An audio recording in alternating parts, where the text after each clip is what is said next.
Good morning guys, maluto tayong tinolang manok. Samahan nyo at papakita ko yung mga ingredients na gagamitin ko pag luto ng tinola.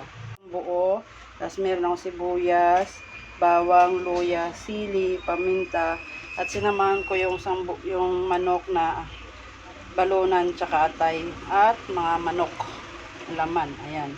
Pag tinola, gagamit tayo isang basong tubig at mantika, asin. Ayan. Samahan nyo ako. Pag-start, lagay tayo sa kawali ng mantika, panggisa. Naglagay na tayo ng mantika sa kawali. Gagamit na tayo ng sibuyas,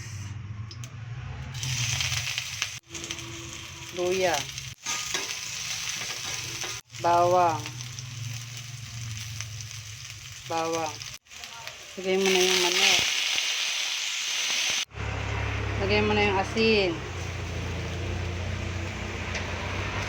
paminta, sili.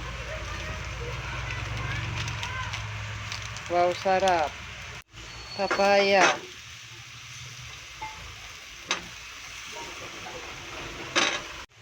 Ayan.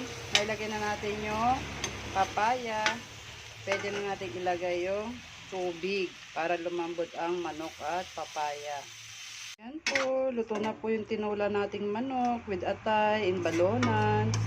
Ayan po.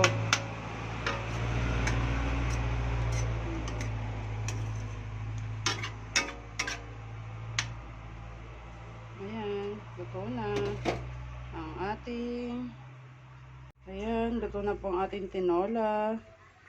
Ayan. Luto na po ang tinolang manok.